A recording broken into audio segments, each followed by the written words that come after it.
حضرت عیسیٰ علیہ السلام نے دعا کی تو 571 سال کے بعد محمد رسول اللہ دنیا میں تشریف لائے۔ انہوں نے اپنی کتاب میں لکھا there after I will not talk much with you for the prince of this world cometh head nothing in me but the Comforter the Holy Ghost which the Father I will send my name he shall teach you.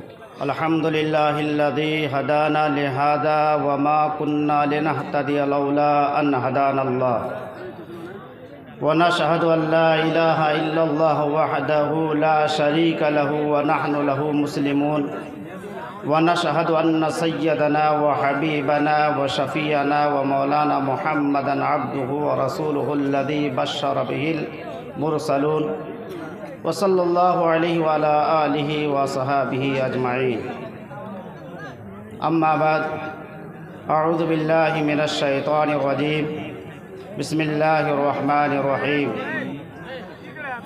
وما ارسلناک الا رحمتا للعالمین وقال النبی صلی اللہ علیہ وسلم المجاہد من جاہد نفسہ فی طاعت اللہ۔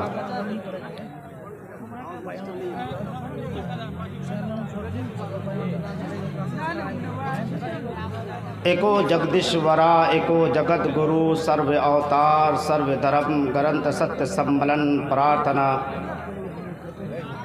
سس پریکات شکرم اکایم ابرانم اشناویرم سدھم اکاویدم کبھی منیشی پریبھو سویمبھو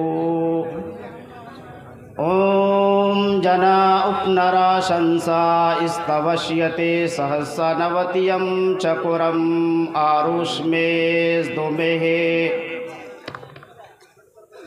لا الہ ہرنی پاپم الا اللہ پرماپدم اتاونی کنٹھ پراپت ہوئے جسے نام محمدے۔ Thereafter I will not talk much with you, for the prince of this world cometh had nothing in me, but the Comforter, the Holy Ghost, which the Father I will send my name, he shall teach you what. قل هو الله أحد الله الصمد لم يلد ولم يولد ولم يكن له كفوا أحد۔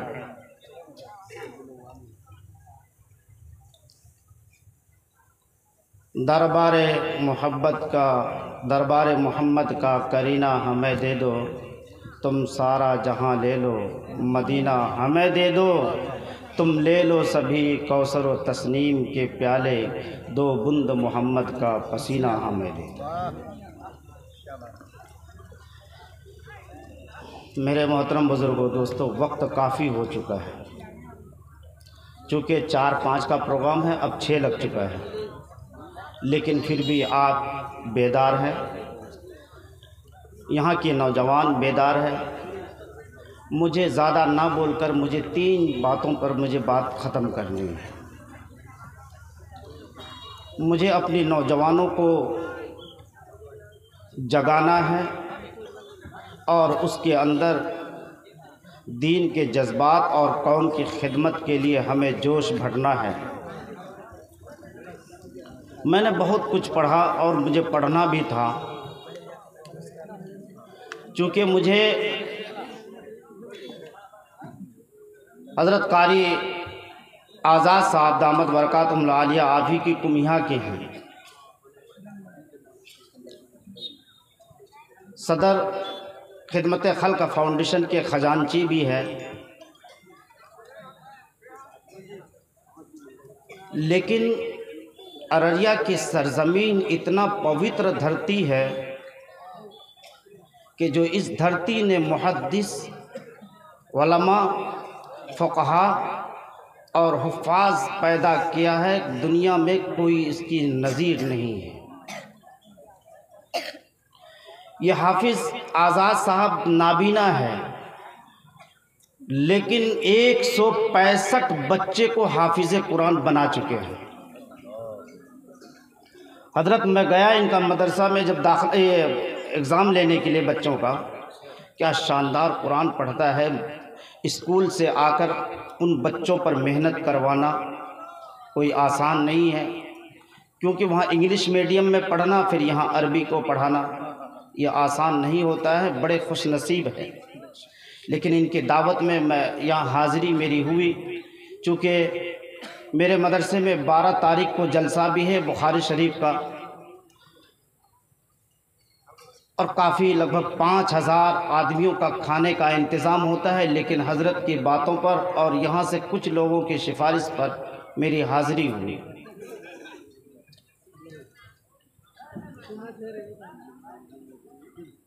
جس کے بارے میں نے خطبہ میں نے پڑھی، چاروں ویدوں کے اور سنسکرت گیتا، رامائن، مہا بھارت، اپنشد، بھوش پران، کل کی پران، تورات، انجیل، زبور، مہا بھارت، جتنی بھی کتابیں ہیں، حضرت نے فرمایا کہ کتاب اللہ اور کلام اللہ، باقی سارے کتابیں ہیں، یہ کلام اللہ صرف قرآن ہے۔ مسلمانوں، قرآن ایک ایسی عظیم کتاب ہے، تمام مذہب کی کتابوں میں اللہ کے رسول کا ایک پریچے اور انٹروڈکشن بتا دیا کہ حضور کہاں پیدا ہوں گے، چکورم آروش میز دو میں ہے، یعنی حضور دنیا کے بیچوں بیچ مکہ میں پیدا ہوں گے، اور فرمایا کہ کس خاندان سے آئے گا، وہ بتا دیا کہ وہ خاندان چلتا ہوا حضرت اسماعیل سے، حضرت ابراہیم سے لے کر اسماعیل تک، اسماعیل سے لے کر عبد المطلب، عبداللہ، اور ان کے بعد اللہ کے رسول دنیا میں تشریف لائے۔ حضرت ابراہیم علیہ السلام کافی عمر ہو چکے، کمزور بھی ہو چکے تھے، بینائی کمزور ہو گئی۔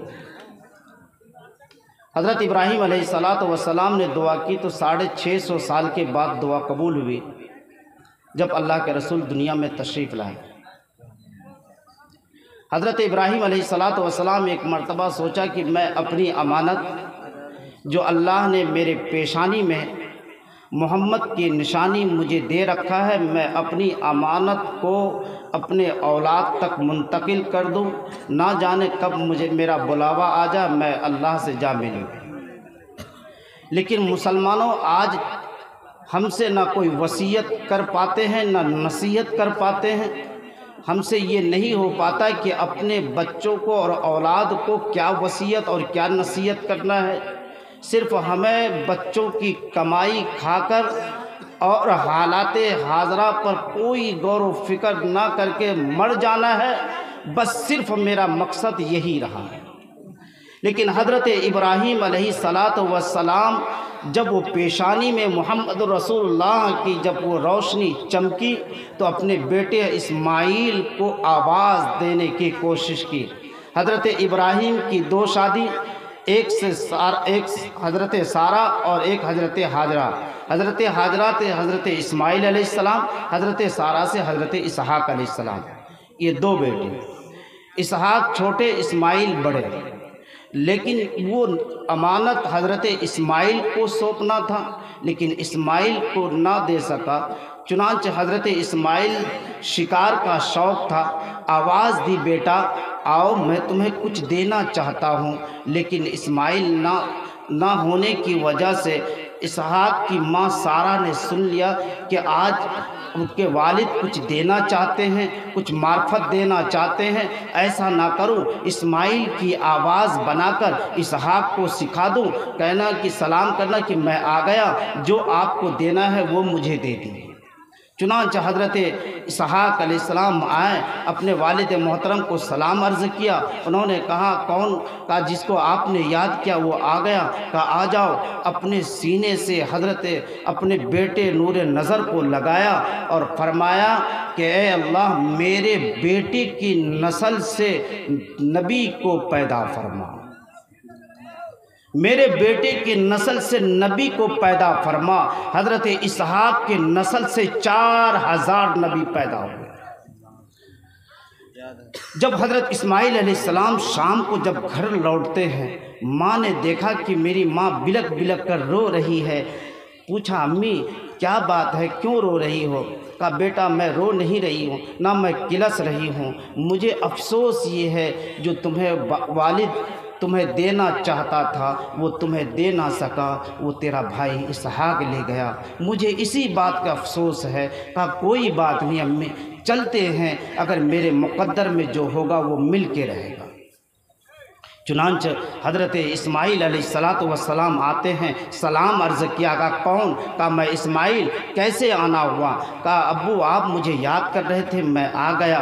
کہا کہ جب میں نے یاد کیا تو آ گیا؟ کہا کہ میں نہیں، میرا بھائی اسحاق تھا، حضرت ابراہیم کو چوٹ لگی، مجھے دینا تھا، اسماعیل کو لے گیا اسحاق۔ انہوں نے کہا، حضرت ابراہیم نے کہا بیٹا اب میرے پاس کچھ نہیں ہے، جو نشانیاں تھیں، جو حضور کی معرفت تھی اللہ نے مجھے دے رکھا تھا، میں بہت سنبھال کر رکھا تھا، میں نے سوچا کہ اپنے بیٹے کے حوالے کر کے جاؤں، لیکن وہ تیرا بھائی لے گیا، اب میرے پاس کچھ بھی نہیں ہے، میں کیا دوں گا؟ حضرت اسماعیل نے فرمایا ابو اب بھی سوچیں کہ مجھے کچھ نہ کچھ ملے گا ضرور، آپ تھوڑی دیر کے لیے تو سوچئے۔ حضرت ابراہیم علیہ السلام رات کے تنہائی میں اٹھتے ہیں اور اللہ سے مانگتا ہے اے اللہ کچھ نہ کچھ اپنے میرے بیٹے کے لیے مقدر فرما دیں۔ حضرت اسماعیل علیہ السلام وہیں حجرے میں انتظار کر رہے ہیں، ابراہیم علیہ السلام نے اپنے بیٹے کو آواز دی بیٹا اسماعیل آ جاؤ، وہ آئے اور کہنے لگا بیٹا آ جا میرے پاس، سینے سے لگایا، پہلے ابراہیم دعا کیا کہ میرے بیٹے کی نسل سے نبی کو پیدا فرما، اب دعا کر رہے ہیں یا اللہ میرے بیٹے اسماعیل کی نسل سے نبی کے سردار کو پیدا فرما۔ 4000 نبی ہوئے اسحاق کے نسل سے، اب اسماعیل علیہ السلام کے نسل سے نبی کے سردار کو یعنی محمد رسول اللہ صلی اللہ علیہ وسلم کی وہ نشانی حضرت اسماعیل تک پہنچا۔ اب وہ کڑی کافی دور تک چلتا رہا سلسلہ، وہ آ کر حضرت دادا عبد المطلب تک آئے۔ عبد المطلب اسی طرح خانہ کعبہ کے متولی ہیں، وہ خانہ کعبہ کی طواف کر رہے ہیں۔ جب خانہ کعبہ کی طواف کر رہے تو دیکھا کہ خانہ کعبہ میرے طرف جھک رہا ہے، پریشان ہو گئے، پسینہ سے شرابور ہو گئے، کیا ماجرا؟ روز میں خانہ کعبہ کا طواف کرتا کچھ نہیں ہوا، لیکن آج کیا ماجرا ہے؟ جب دیکھا کہ میں پیچھے ہٹ رہا ہوں تو مقام ابراہیم جھکنے لگا، سمجھ میں نہیں آیا، پھر چکر لگایا، پھر کعبہ جھکنے لگا، دوڑتا ہوا گھر کے طرف گئے، گھر کی کنڈی کھٹکھٹانا چاہا، فرشتے نے آواز دی اے دادا عبد المطلب اب تمہیں اندر آنے کی اجازت نہیں ہے۔ کہا کیوں؟ کہا کہ جس کے لیے تمام نبیوں نے دعا کی تھی، حضرت عیسیٰ علیہ السلام نے دعا کی تو 571 سال کے بعد محمد رسول اللہ دنیا میں تشریف لائے۔ انہوں نے اپنی کتاب میں لکھا there after I will not talk much with you for the prince of this world cometh head nothing in me but the comforter the Holy Ghost which the Father I will send my name he shall teach you. انہوں نے کہا اے اللہ میں نبی ہوں لیکن میں افسوس کرتا ہوں کہ محمد رسول اللہ کی امت میں نہیں ہوں، لیکن میں دعا کرتا ہوں ایک ایسے نبی آئے کمفورٹر دا ہولی گھوسٹ، وہ ایسا نبی آئے کہ جو تمام نبیوں کے سردار ہو، تمام انسانوں کے سردار ہو، تمام مخلوقوں کے سردار ہو، وہ آئے تو آ کر جانے والا نہ ہو۔ تو اللہ نے 571 سال کے بعد دعا قبول کی۔ حضرت جب دادا عبد المطلب جب گئے کہا کہ مجھے اندر جانے دو، کہا نہیں، جس کے لیے تم بھی دعا کر رہے تھے، تمام مخلوق دعا کر رہے تھے، وہ محمد رسول اللہ آج دنیا میں تشریف لے آئے۔ کہا کہ اگر آ گئے تو مجھے دکھاؤ، میں دادا ہوں، مجھے دیکھنے کا پہلا شوق ہے، مجھے خوشی زیادہ ہوتی ہے۔ انہوں نے کہا دادا عبد المطلب جب تک آسمان کے سارے فرشتے محمد رسول اللہ کے قدموں کو بوسہ نہ لے تب تک دیکھنے کی اجازت نہیں ہے۔ اللہ اکبر، آسمان سے سارے فرشتے آ رہے ہیں، ایک ایک کر کے اللہ کے رسول کے قدموں کا بوسہ لیتے ہیں، پھر وہ جاتے ہیں تو دادا عبد المطلب اندر داخل ہوتے ہیں۔ دادا نے کہا کہ لاؤ پوتا کو مجھے اپنے گود میں دو۔